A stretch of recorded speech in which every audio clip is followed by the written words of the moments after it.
خلا فيها نذير.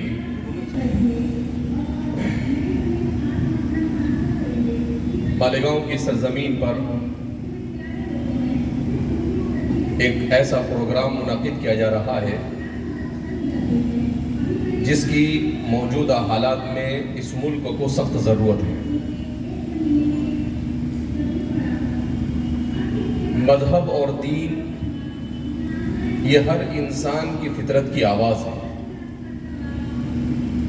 دنیا میں کوئی بھی شخص یہ مذہب اور دین کے بغیر صحیح زندگی نہیں گزار سکتا ہے. کلچر جب اس دنیا میں پھیلا تو اس کی سب سے بڑی خرابی جو ہے وہ یہی ہے کہ اس نے پوری دنیا کے انسانوں کو مذہب اور دین سے دور کیا. اسی لیے چونکہ دنیا کی موجودہ سائنسی ترقی یہ مغرب کی زیر نگرانی ہو رہی ہے، جس کا نتیجہ ہے کہ تعیش اور آشائش اور نقل و حمل اور ہر طرح کی فیسیلیٹیز اس وقت دنیا کے پاس موجود ہے، مگر اس کے باوجود انسان کو سکون نہیں. کیوں انسان نہیں ہے؟ اس لیے کہ انسان کو سکون یہ مال و دولت سے نہیں ملتا. انسان کو سکون یہ اجدی پر سونے سے نہیں ملتا. انسان کو سکون اچھی گاڑیوں میں سفر کرنے سے نہیں ملتا. انسان کو سکون اور خوبصورت کپڑے پہن لینے سے نہیں ملتا، بلکہ انسان کی روح کو سکون اس وقت ملتا ہے جب اس کا تعلق اپنے خالق اور مالک کے ساتھ مضبوط ہوتا ہے. اور جب انسان کا تعلق اپنے خالق اور مالک سے ٹوٹ جاتا ہے تو ساری دنیا کی فیسیلیٹیاں ہونے کے باوجود بھی نہ انسان بن کر زندگی گزارتا ہے اور نہ اسے سکون ملتا ہے اور نہ وہ اپنے ارد گرد بسنے والے انسانوں کو سکون سے رہنے دیتا ہے. اب مغرب کی پالیسی کا جب جائزہ اسی نتیجے پر آپ پہنچیں گے کہ ان کی پالیسیز اپنے لیے ہیں، دوسروں کے لیے نہیں. ان کے انصاف کا معیار اپنوں کے لیے ہے، دوسروں کے لیے نہیں.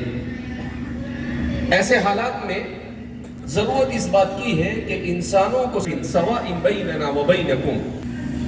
نبی کریم صلی اللہ علیہ وسلم کے پاس وفد نجران آیا، عیسائیوں کا ایک وقت. اس موقع پر رسول اللہ صلی اللہ علیہ وسلم پر قرآن کریم کی اس آیت کریمہ کو رب ذوالجلال نے نازل کیا. یا اہل الکتاب تعالوا، اہل کتاب تعالوا، آ جاؤ، الی کلمۃ، ایسی بنیادی چیز کی طرف، ایک ایسے کلمے کی طرف، سواء بیننا و بینکم، جو تمہارے اور ہمارے درمیان بالکل ایک. اور وہ کیا ہے؟ اللہ نعبد الا اللہ، کہ ہم ایک اللہ کے علاوہ ولا نشرک به شیئا، ہم اس کے ساتھ کسی کو شریک نہ ٹھہرائیں. ولا يتخذ بعضنا بعضا اربابا من دون اللہ، اور ہم میں سے کوئی ایک رب نہ بنا بیٹھے. اس لیے کہ رب اور اللہ ہونے کی اگر کسی کو رب اور اللہ ہونے کا اگر کسی کو حق ہے تو صرف اسی ذات کو ہو جس ذات نے اس پوری کائنات کو، انسانوں کو اور انسانوں کے لیے کائنات کی ہر چیز کو پیدا کیا. اس کے علاوہ کسی اور کو کوئی یہ رائٹ کہ وہ اپنے رب ہونے کا دعویٰ کرے، وہ اپنے خالق ہونے کا دعویٰ کرے. چونکہ اللہ رب العزت نے ہر قوم کی طرف رسول کو بھیجا. وَإِن مِّنْ أُمَّةٍ إِلَّا خَلَا فِيهَا نَذِيرٌ.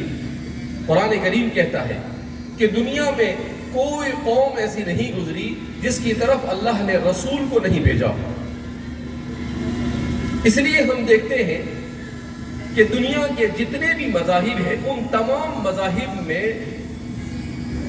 خاص طور پر وہ مذہبوں کے پاس اپنی کوئی نہ کوئی کتاب ہے. ان میں کچھ چیزیں ایسی ہیں جو آپس میں ایک دوسرے کے ساتھ مشترک ہیں. ہر مذہب میں توحید کا تصور ہے، مگر اس توحید کے ڈیفینیشن کو اس طریقے سے آدمی کر دیتا ہے کہ پھر وہ توحید باقی نہیں رہتی. اس کی تعریف ایسی کرتا ہے، اس کی تشریح ایسی کرتا ہے، اس کی وضاحت ایسی کرتا ہے، اس کا اس کو اس طرح سے ایکسپلین کرتا ہے کہ پھر وہ توحید کا تصور ہر ایک کا اپنے اعتبار سے ہو جاتا ہے. دنیا کے جتنے بھی کتابی مذاہب ہیں، ان تمام کتابی مذاہب میں آپ کو جنت کا تصور اور جہنم کا تصور ملے گا. کہیں پر اس کو نرگ اور سورگ جس کو کہیں پر کہا جائے گا. دنیا کے ہر مذہب میں جس کے پاس کوئی نہ کوئی کتاب ہو، آپ کو موت اور ملک الموت کا تصور ملے گا. آج یہ کتاب پڑھ رہا تھا، اس میں لکھا ہوا تھا کہ ہندو مذہب میں بھی اس کا تصور ہے کہ ملک الموت کو یمراج کہا جاتا ہے. تو دنیا کے تمام مذاہب کے اندر میں تصورات ملتے ہیں. مسئلہ یہ ہے کہ ایک دوسرے، جس کو ہمارے زمان میں تقابل ادیان کہتے ہیں، کمپیٹیٹیو اسٹڈیز، کہ ایک دوسرے کی چیزوں کو سمجھ کر ایک دوسرے کے قریب ہونے کی کوشش کی جائے اور ایک دوسرے کو سمجھنے کی کوشش کی جائے. اس لیے کہ دوریاں جب رہتی ہیں تو نفع، تو ان دوریوں کو ختم کرنے کے لیے ایک دوسرے کے ساتھ بیٹھ کر جو اپنے اہم مسائل ہیں ان مسائل کی طرف توجہ دی جائے. تو ماشاءاللہ میں بہت مصروفیت تھی، مشغول تھا. میں نے دوپہر میں بھی فون کیا ہمارے امتیاز خلیل صاحب کو. میں نے کہا کہ اگر ہو سکے تو آپ ڈاکٹر صاحب سے کہہ دیجیے کہ میں معذرت چاہتا ہوں، اس لیے کہ میرا ایک اہم سفر درپیش ہوا ہے جس کی وجہ سے مجھے رات میں احمد آباد پہنچنا ہے. تو امتیاز خلیل صاحب نے کہا کہ نہیں، آپ کو آنا ہی پڑے گا. پھر میں نے کہا کہ آپ ایک کام کیجئے، مجھے 7:30 بجے اس طریقے کا آپ پروگرام کیجئے، میں اپنے اگلے پروگرام میں بھی پہنچ سکوں. تو بہرحال میں ڈاکٹر ساجد صاحب کو مبارکباد دیتا ہوں کہ آپ نے یہ کوشش کی.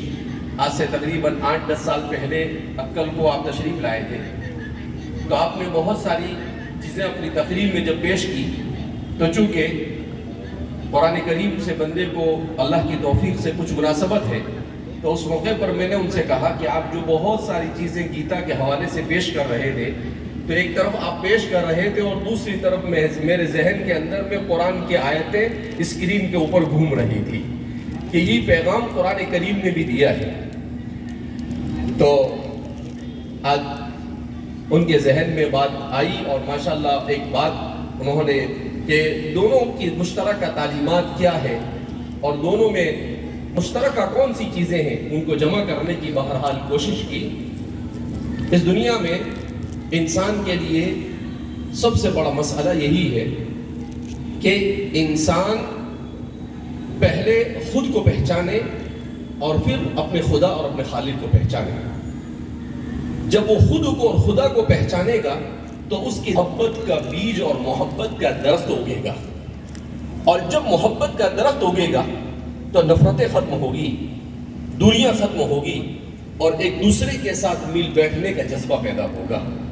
دنیا کا کوئی بھی مذہب کسی کو مارنے، کاٹنے یا کسی قسم کی ایسی تعلیم نہیں دیتا ہے جس سے کسی بھی انسان کو نقصان پہنچے، مگر لوگ اپنے مفاد کے لیے مذہب کو غلط استعمال کرتے ہیں، اپنے بینیفٹ کے لیے اس طرح سے استعمال جس کی وجہ سے دوریاں پیدا ہوتی ہے. تو جب ایجوکیشن، جب ہمارے اندر مطالعے کا ذوق اور شوق پیدا ہوگا تو پھر ہمیں سمجھ میں آئے گا کہ حقیقت کیا ہے.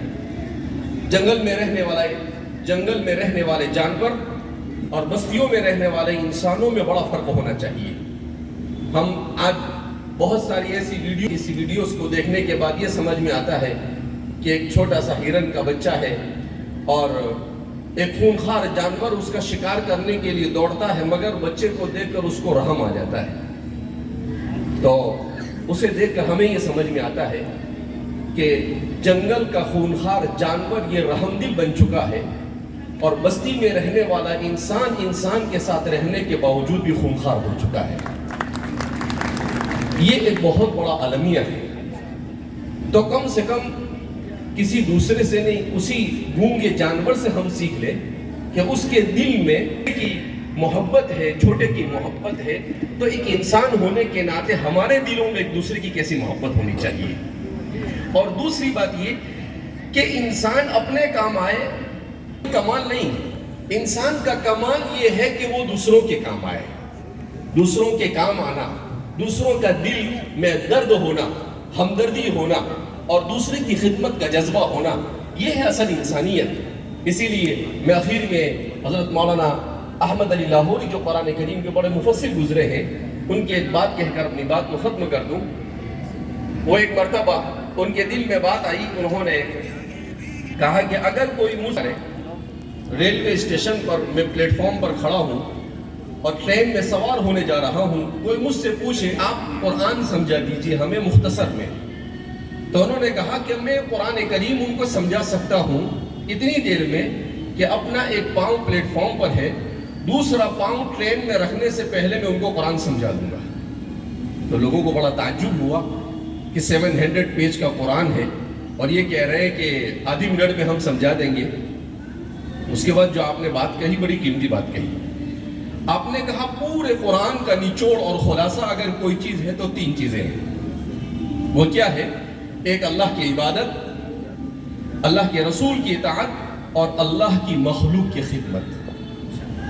ایک اللہ کی عبادت، اللہ کے رسول کی اطاعت اور اللہ کی مخلوق کی خدمت. کہا یہ 3 چیز اگر آپ کی زندگی میں آ گئی تو آپ یوں سمجھیں کہ آپ نے پورے قرآن پر عمل کر لیا. مگر مسئلہ یہ ہے کہ کون کرے اس کو؟ لہذا ضرورت اس بات کی ہے کہ ہمیں قرآن سمجھنے کی ضرورت ہے، اور جیسا کہ گیتا کی روشنی میں آپ نے اس کو سمجھانے کی کوشش کی ہے، اسے بھی سمجھنے کی ضرورت ہے. ایک اس بات کا محتاج ہے کہ اچھے پیغام کو اپنے ذہن و دماغ میں جگہ دے، اپنی سوچ کو مثبت بنائے اور نیگیٹو سوچ سے اپنے آپ کو دور کرنے کی کوشش کرے.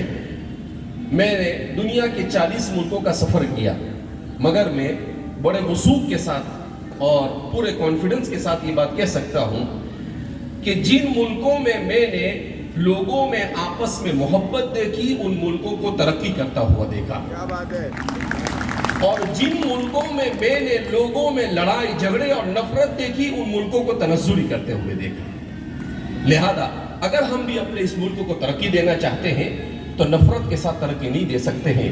ہم کو محبت ایک دوسرے کی، جب تک کہ انسان کی رسپیکٹ نہیں کرے گا وہاں تک کہ ہم ترقی نہیں کر سکتے ہیں.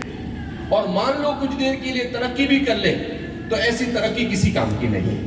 بہرحال ہم یہاں پر جمع ہوئے ہیں، ہم ایک دوسرے کے قریب ہو، اور جس کی اس کتاب کے ذریعے سے کوشش کی گئی ہے، امید کرتے ہیں کہ اللہ اس کوشش کو کامیاب بنائے.